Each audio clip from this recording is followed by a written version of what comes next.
What's happening, everyone? We have a big task ahead today. We are going to create a Premier League All-Star 11, the best 11 in the Premier League in their respective positions. Helping me do it is none other than the wonderful Turkish. Thank you so much for finding the time, sir. No, nice having me back. Love. Mate, it's a joy to work with you. I love listening to your stuff, and I must remind everybody that Turkish's link, the link to his channel, is in the description below. So make sure that you go over there, check it out. There's some wonderful content going on. It really is banging at the moment. No. So go and have a look over there for all of your Arsenal content.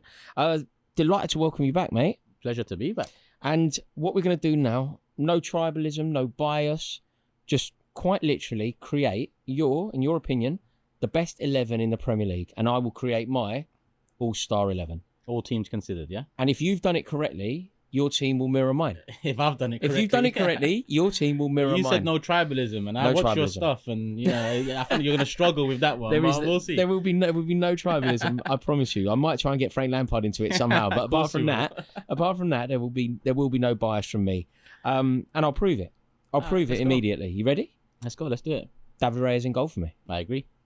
There you go. Proof. 1 of 1. Proof. There you go. It's in the bag. I mean, there's no real debate here, in my opinion. I just think that he has just leveled up beyond anyone else. And do you know what? I think this could be the moment. This decision from Mikel Arteta, it could be the decision that really paints his decision making in a positive colour. What, in terms of the way he replaced Ramsdale? I thought it was a bad move. I'll be totally honest with you, Turkish. I thought he got it wrong. I thought that he was upsetting the back line, upsetting the apple cart that didn't need to be upset. Yeah, it was very ruthless of him. Ruthless. Yeah, one of the most ruthless acts I've seen any manager make in Premier League.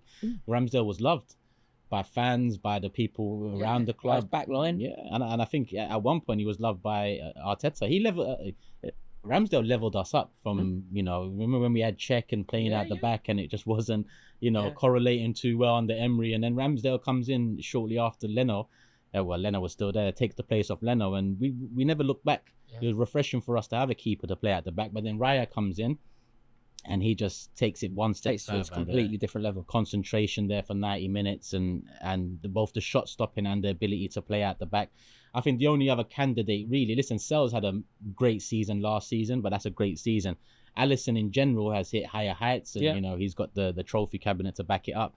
But Raya's been, Golden Glove winner the last 2 years. And I know Arsenal's defence plays a part in that. But Raya's made some great saves over the years. I mean, he's even started this season with a great save against United to maintain the 3 points for us. And your back line, if you are going to have any success, it will be because of that defensive unit that you've got. Yeah. You mentioned the Manchester United game there. I think you're the only club in the country that can go and do that. Win in that way. I'm not saying you're the only club that can go and win at Old Trafford. Of course I'm not. But to go there, play badly, and basically win because of defensive solidity, it's a huge credit to the back line. But David Raya, you're back to where you once belonged. Well, exactly. George Graham. Exactly. We went through the mud for quite a long time, getting 4s and 5s put past us in the biggest of games. Yeah. But there's a newfound resilience, and you need a bit of luck in those type of games. And I think we found a bit of luck. But overall, Raya complemented the side no end since coming in. We haven't looked back since. As much as we love Ramsdale, we've forgotten about Ramsdale. That's testament to David Raya, his ability, his quality, and what he's done for us over the years. Completely agree. So well done. You got that one correct. Well done. Start. No tribalism. No tribalism. Now it gets really Should we go to a major problem position next? Should we just do it? Let's get out. Yeah, we've got 1 of 1, so this one's going to be a bit. This is. I struggled with this on 2 positions. And one of the positions that I majorly struggled with was left back. Same. Really We probably struggle with the same positions, but we'll go on and see. There just doesn't seem to me to be a standout candidate. And do you know what I nearly did? I nearly put it like the player that I was about to make a case for, and I just thought it just isn't right to do it. But because there isn't the standout candidate, I was actually going to say, is it still Andy Robertson? You think about the player that he's been over the past decade. You look at the elevation that he was like. He's Liverpool's best left back in the Premier League era by a mile. Yeah, and one of the far best. better than Risa and one of the best. Yeah. But I don't think it can be him anymore. Nah. And therefore, who? I'm with you. My mind kept on going to Robertson because of the lack of alternatives. Yeah. Like Kirk has had a great season last season. He's now signed for Liverpool. But can we just take one season and say best left back in the league? It's difficult to do that. But after them, you're struggling. You're struggling to. I mean, even if we go through the big teams and work our way down, I mean, Arsenal-wise, Lewis Skelly took the role last year, but it was meant to be Calafiori's. I don't think neither are candidates for best left back. Cucurella, any thoughts on him? He stepped it up last season. Yeah. Yeah, he stepped it up last season. He's a shout. You know what? He is a shout. Off the back of the Euro win as well and a much improved season for Chelsea. He's probably a bigger shout than Kirkes, if I'm honest with you. Is it? I mean, the candidates, I think. You got Cucurella. I don't rate him that highly. I think he might be the best. But he's obviously nowhere near as good as the likes of Evra, Winterberg. Robertson. Ashley Cole, Graham Lassote. He's not even that. He's not Graham Lassote. He's nowhere near. But is he the best around at the moment? The other one I was going to say was Robinson at Fulham. That's a good shout. It's hard, this position. Very hard. And whichever way we go, I mean, I'll probably lean towards Cucurella. Maybe it's big six tax, maybe it's big club tax. But I think he offers something both ends as well as, being defensively capable. Yeah. He's got a bit of grit about him. That he has a lot. Yeah. He's good for that. He's actually, we need some of that. Because we're a young team, because we're quite an inexperienced team, we don't necessarily have enough of that edge. Yeah. And he brings that. That character. You need that character in sides that go on to win things. He's a nightmare. He's an absolute nightmare. To play against. Drive you mad. Yeah. Drive you absolutely mad. But I don't know if this is sort of going to sound very privileged, but when I think about players that I've witnessed play fullback, I've witnessed Cesar Azpilicueta, I've witnessed Ashley Cole, I've witnessed Branislav Ivanovic, I've witnessed Graham Lassote, and you think, I don't think that Cucurella is nowhere near as good as, say, Dan Petrescu. No. Like, nowhere near. No. But is he the best football around now? Yeah. Maybe he is. Yeah, 100%. I think defenders don't defend as well as they used to generally now. So I think the metric for a good defense or a good defender is very different to what it was Dan Petrescu times. Yeah. Many won't know Dan Petrescu, but he was a baller. Such a good player. So many big goals. He scored. He's like the original wing-back, full-back. Romania had a good team them times. Yeah, with the blonde hair. Yeah, and they beat England. Yeah, Hadji was playing them times. Yeah. Beat England. Phil Neville fouled Dan Petrescu. Yeah. Phil Neville fouled Dan Petrescu in Saint Etienne. Yeah. They were good times. But maybe it's Cucurella. Maybe we've landed. I mean, Robinson's a good shout. And, some of the comments might say, it's big six tax because Robinson does maybe deserve it. But I think Cucurella, if I combine both his performances for Spain at the Euros, which we're doing a Premier League 11, but off the back of that, he improved in the league. Yeah. A lot of last season, you could make an argument that he's the best left back in the league. He had peaks and troughs, but overall, you know what? Let's go with it. Cucurella, right. Centre halves now. I'm going to put one of my centre halves forward because your opinion on this is going to be totally invaluable. Everybody in the world, apart from me, I feel like I'm the last man standing here. Everybody seems to believe that the brilliance of the Arsenal back line is Saliba being the main man and Gabriel being maybe the player that is less good. Mm-hmm. In my dream team, I've put Gabriel, not Saliba. Am I wrong? I've done the same. Have you? Yeah. And a year ago, it would have been the other way around.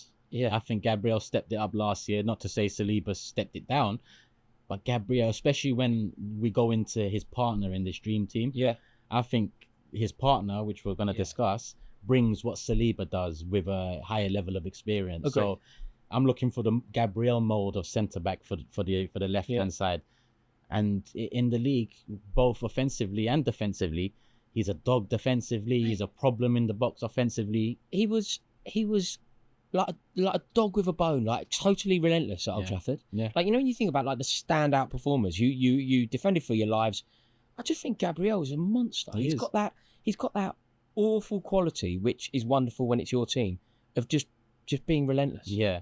We talked about old school football, and he's a defender that you can put in the 90s, put in the early 2000s. Totally. Yeah. And he's both still boxes as well, man. He's still going to be a top defender. So I'm actually with you. But with Gabriel and Saliba, it's like this. Depends what you need for the team. Yeah. Do you need that calming Rolls Royce presence that might back off an attacker but picks his timing well? Or do you need that rough, rugged dog type defender that is going to take it to the attacker? And the reason that you're such a good side is because the answer to that question is I think you need both. Balance. You have to have the balance. The answer is you need both. 100%. But what I personally prefer, this is just the way I view football, the kind of defender I like. The dogs.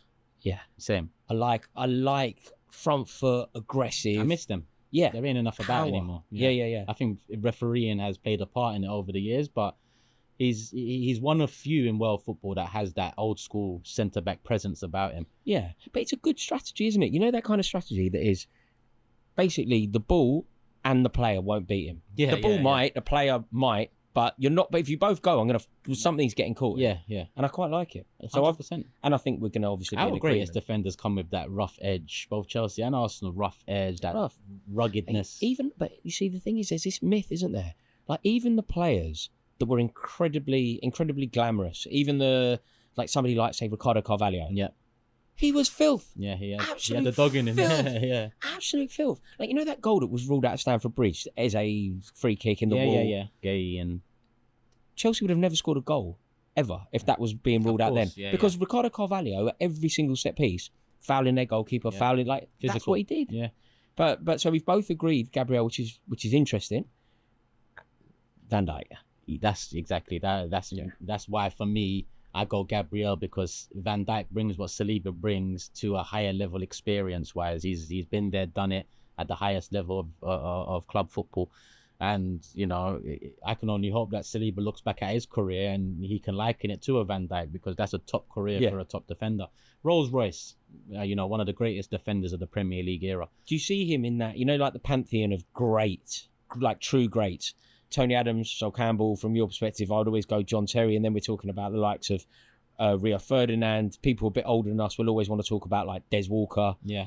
Do you see Van Dijk top 5 centre halves? Do you see him less than that, more than that? Top 5. All right, let's go in top 5. Obviously, we've got to bring in Rio. You've got to bring in Adams. You've got to bring in John Terry. Yeah. And then there's arguments Campbell for obviously Sol Campbell. There might be an argument for a Vincent Kompany, but I'll put Van Dijk ahead. Van Dijk ahead of Kompany. Yeah. The top 5.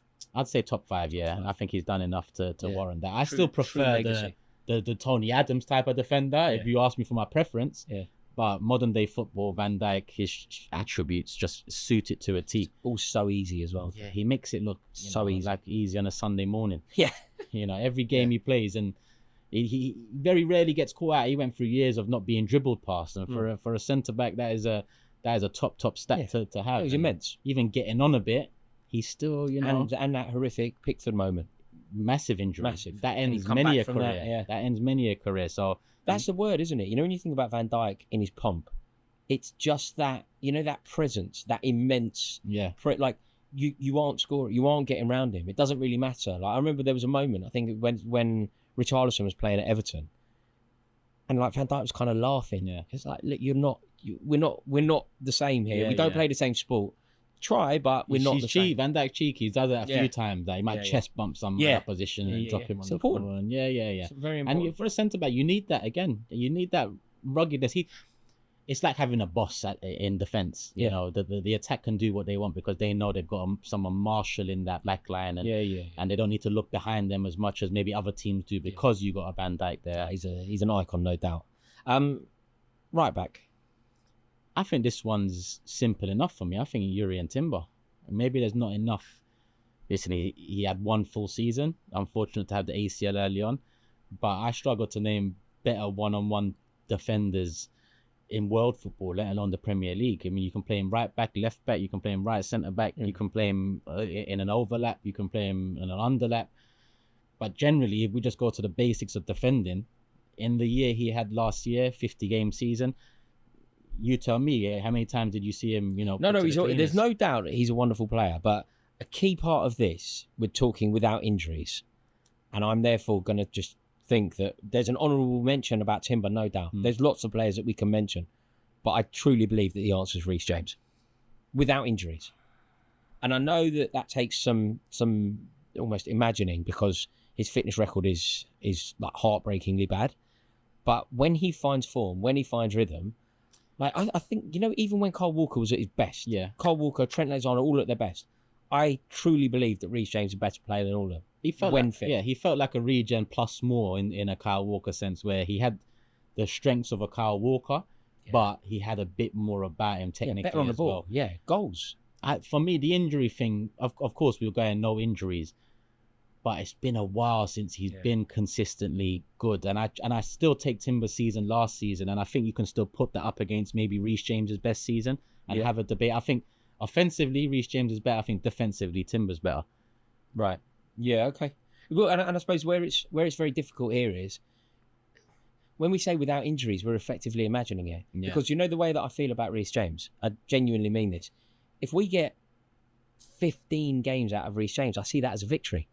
I mean, it's a shame. I mean, I'm an Arsenal fan, so I'm talking on your behalf now. But in terms of the player and the quality and the levels that pretty early on he was setting, you know, if I'm a Chelsea fan, I'm looking at that one, you know, just give us a season and let's take it from there. Quality player, I'll still pick Timber because he's Timber in your team. I'm going to go James. What about in the midfield? 3 midfielders. Injuries aside, yeah? Kind of. He put injuries aside Okay, let me just make this case. Cool.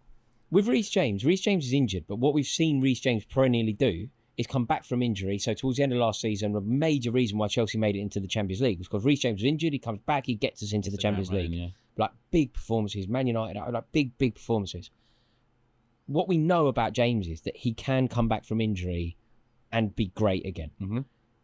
There are other players that we don't know. So I'm not saying that a potential central midfielder that we're about to discuss on his day pre-injury doesn't deserve to be in this team. But we are saying, injuries aside, take the best form of him. Yeah.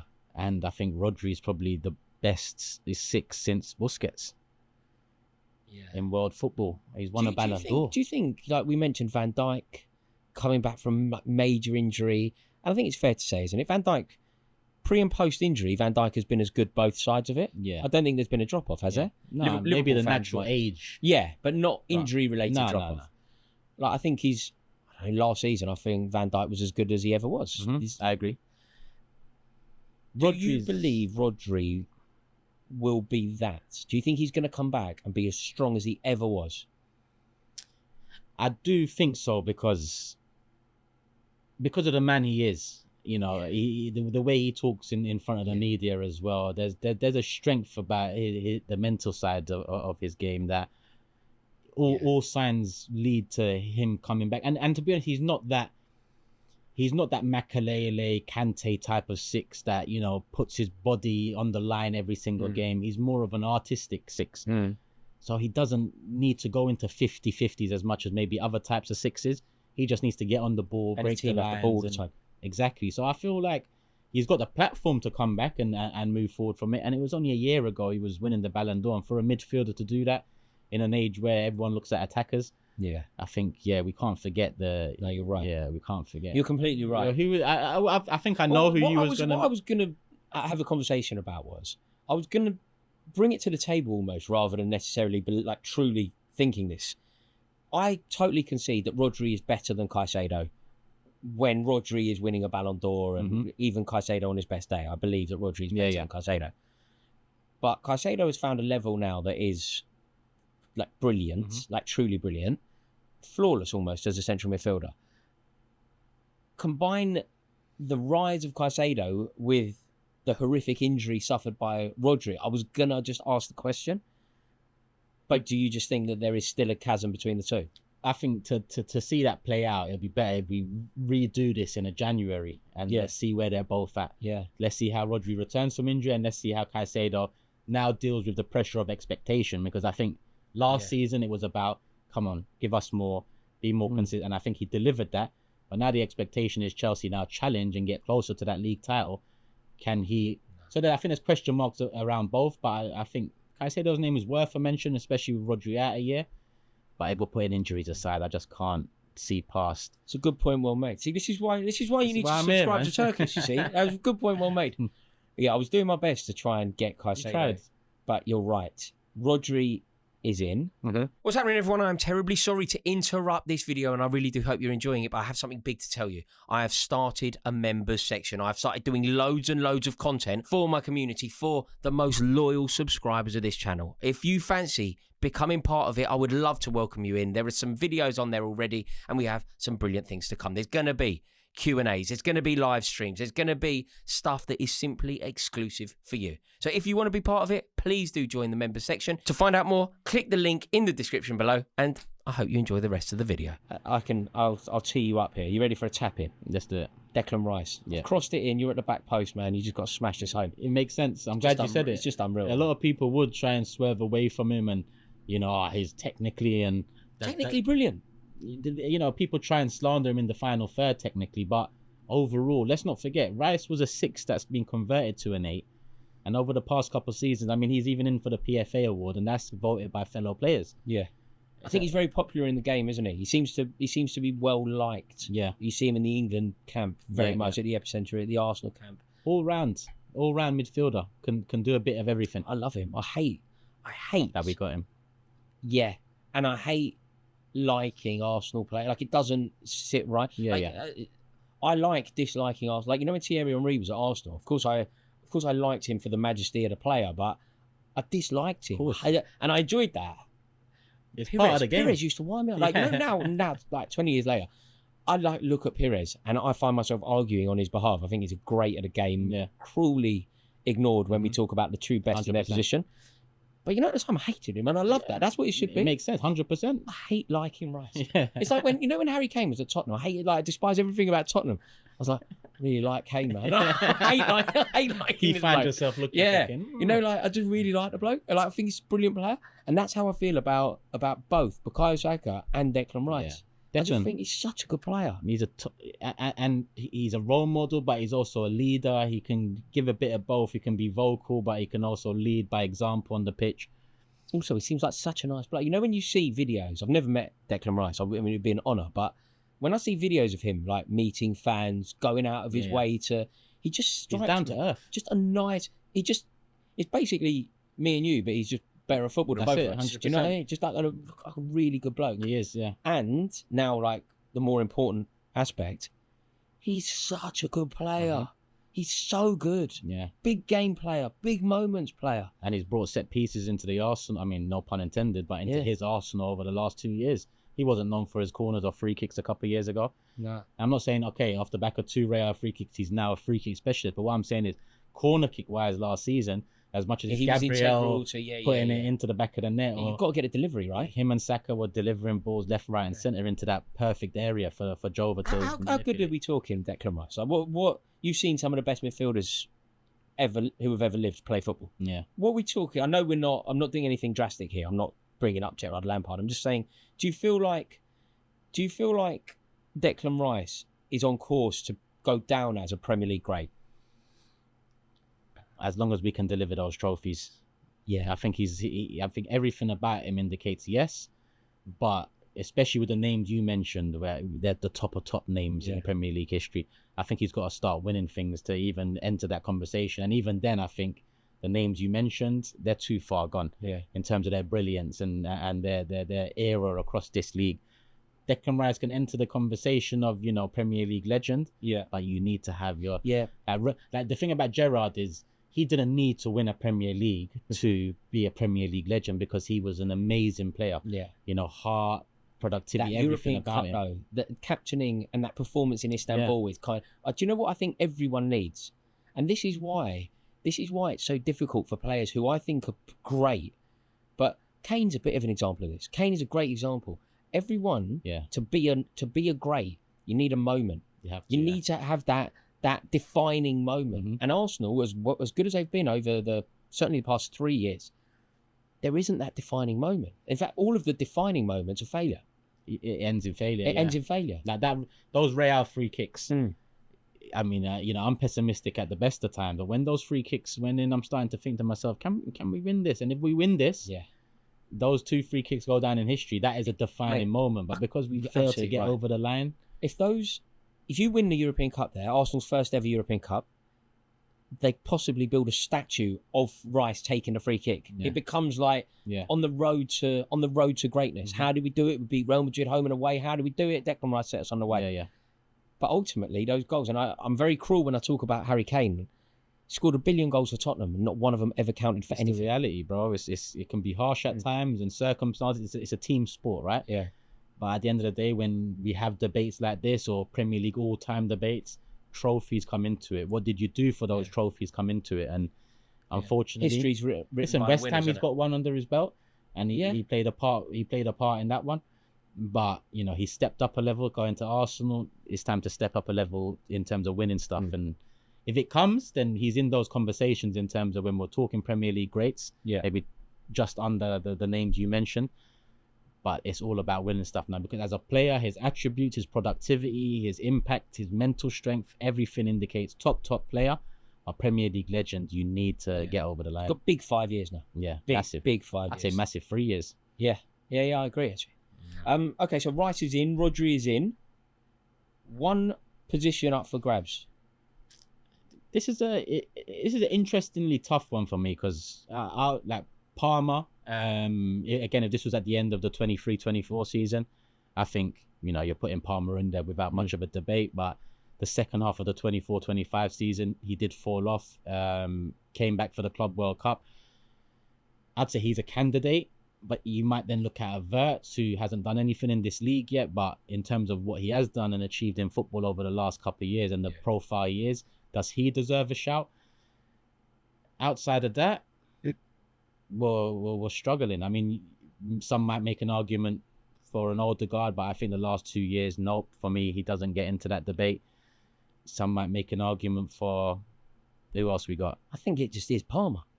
I really do. And I know what you're saying. There was a drop off, and there's a very misleading stat that's going around at the moment about like sort of the lack of open play goals, but it just doesn't tell the story. It really doesn't tell the story. Player. Also, in that period where people are going, he hasn't scored open play goals. He scored a couple of open play goals. I know it weren't Premier League. Scored a couple in open play against Paris Saint-Germain in New York City. Yeah. You know, I'm like, that's in that period. It doesn't suit the narrative, though. It's not in Premier League. Against, but against Paris Saint-Germain. Is there a world in which we could argue that it's Wirtz? I think there is a world we can argue, but it's thinly veiled, because we're talking Premier League best 11 and he's done nothing in the Premier League yet.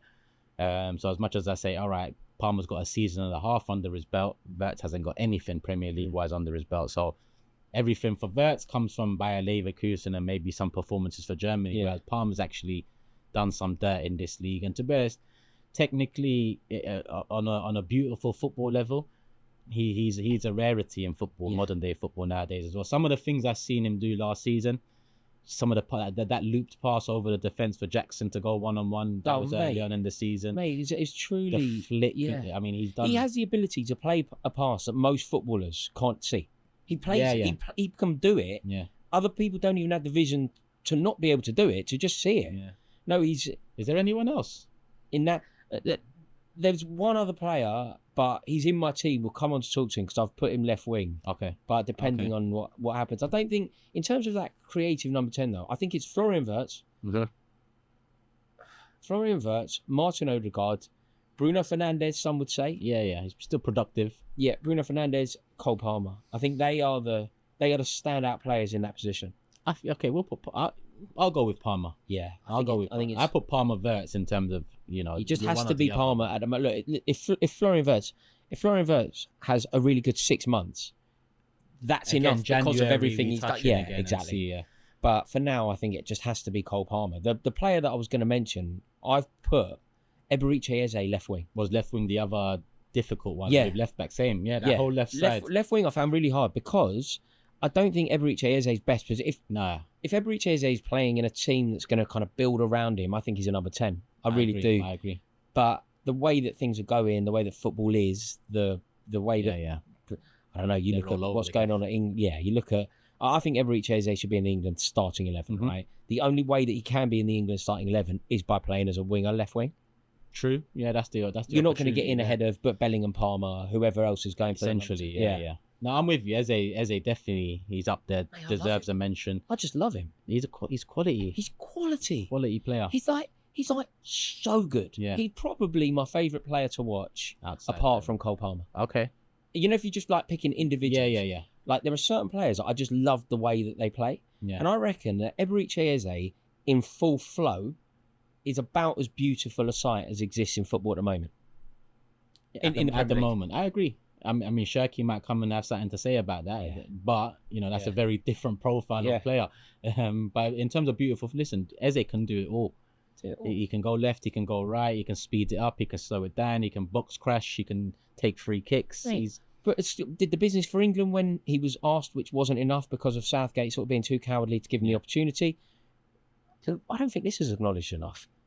Literally won the league. Won the FA Cup against Man City. Yeah, and turned at up. Wembley. Their first, he's gone out. Turned up. When you think about the history of football that you and I particularly kind of wax lyrical over, your icons over the years, they're icons because they won you the FA Cup. Yeah. Like winning a team the FA Cup, like the way that we hold Di Matteo in high regard. Yeah. Man United fans will always bang on about always look on the white side of life, like normal Whiteside. Yeah.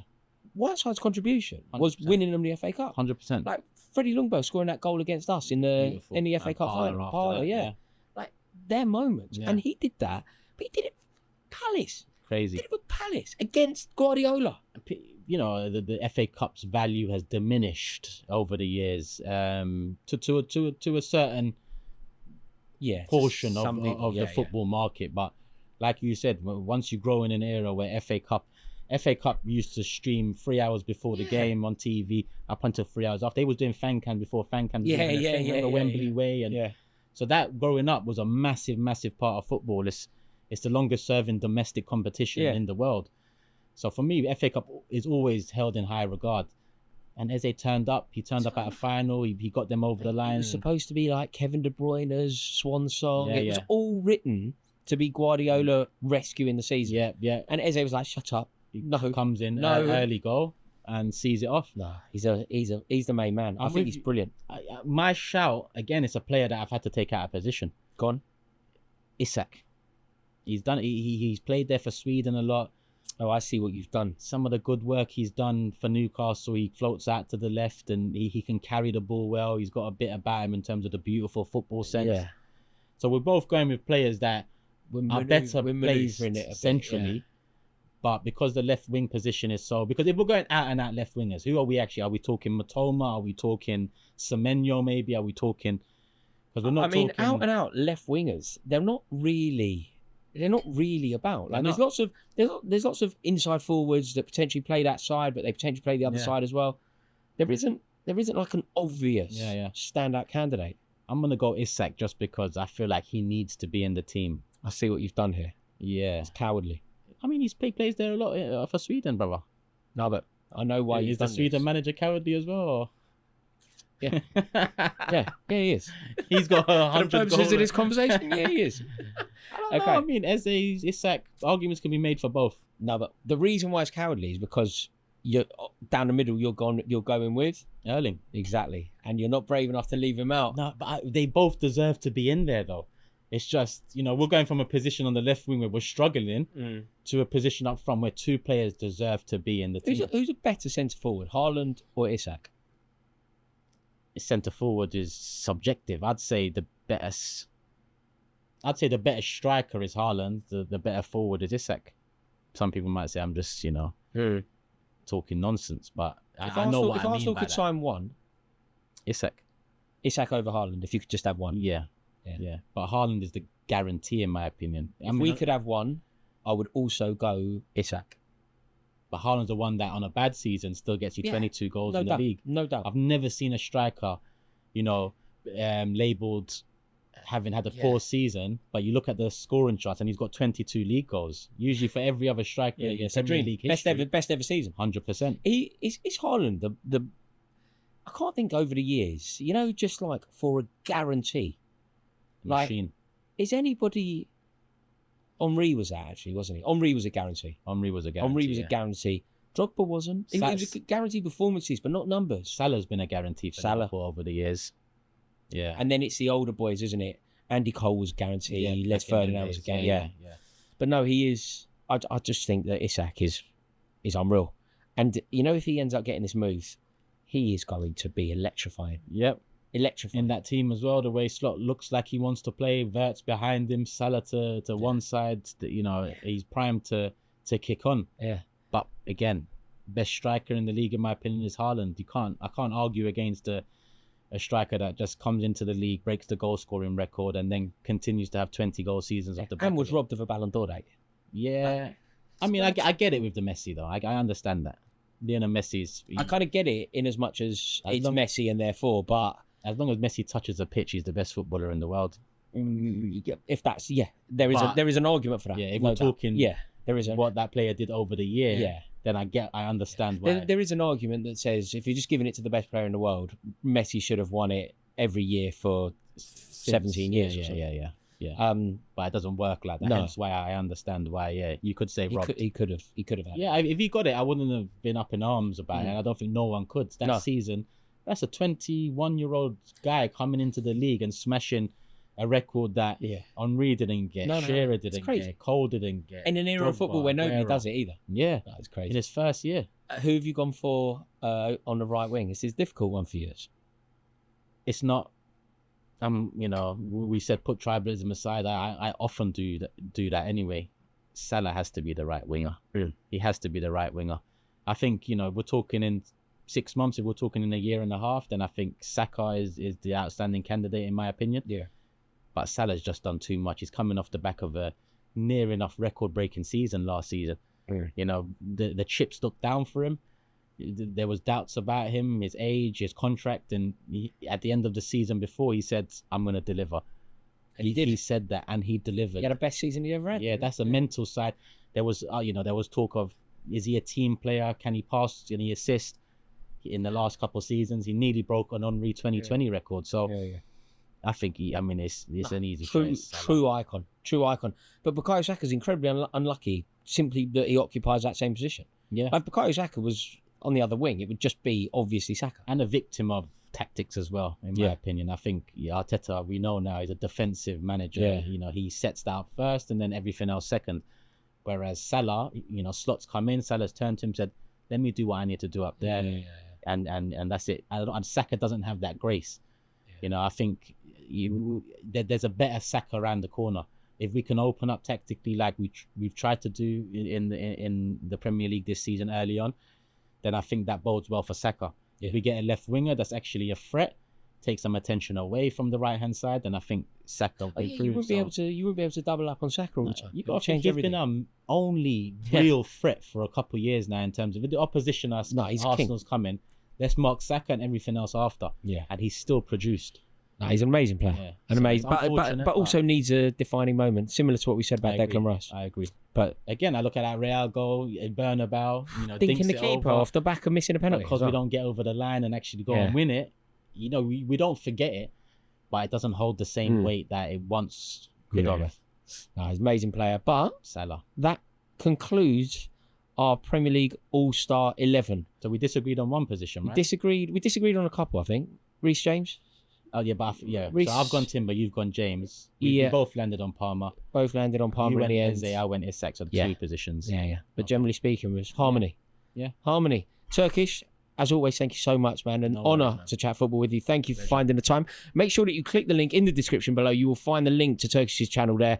Brilliant Arsenal content. Make sure that you head over and check it out and click subscribe to that channel. Thank you for watching this video. I really hope you've enjoyed it. If you have, give it a like.